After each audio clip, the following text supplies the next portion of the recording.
Hi, this is a video of my new Seduce interface library. This is a sort of a test application just to sort of show off some features. So we have some panels here and some widgets, and this is all about 20 lines of code using this. So you can see I can use my mouse pointer and move around, and all these icons sort of expand and become three-dimensional when you mouse over them.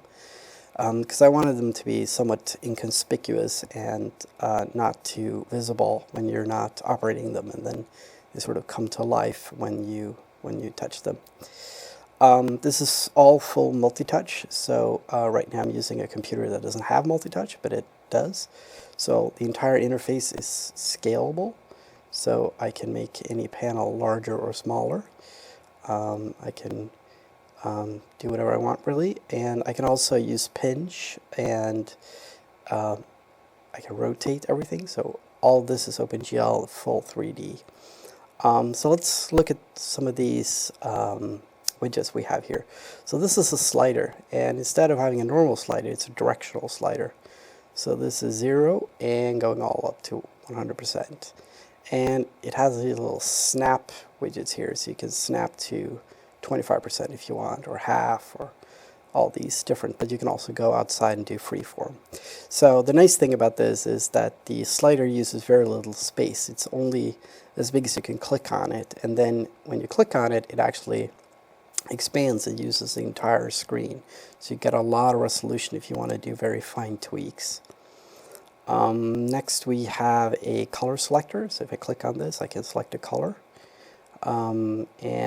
As you might notice, if I go up here to yellow, when I now click on it, it will start at yellow, so the entire sphere will move. This is a multi-select, so I can select multiple options. Again, it's all very compact, and this is a button basically, and this is a toggle, so you have that. And this toggles on some icons, so there's over 50 different icons that I've written and drawn for this.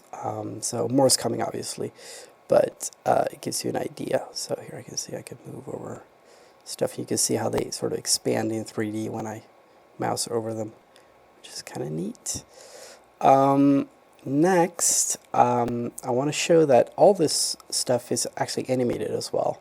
So if I click the middle mouse button, which I sort of wired for this demo, I can take everything away and add it. So every widget has sort of an in and out animation, so you can easily get rid of it.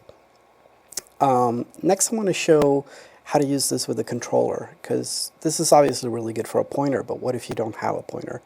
So I'm now using a controller. It's a 360 controller, and I can see I have this one thing selected, and I extend this line depending on where I move with my stick, and then I can press the B button to jump to anything I want to interact with.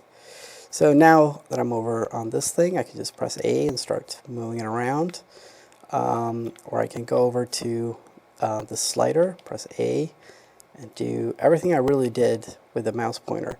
And these directional sliders work really well with a controller. So I can select a color, I can go down, I can let's toggle. So everything you could do with a mouse pointer, you can now do with a controller. So that's a really nice feature, to be able to have a single interface that you can operate in many different ways. And one of the features of this is that you can actually have multiple controllers, multiple mice, and multiple people using multi-touch at the same time, and all the interfaces are completely independent. So if you have a big wall with lots of buttons and things, you can have multiple people operating the same desktop. So that's my demo. Thank you very much for watching.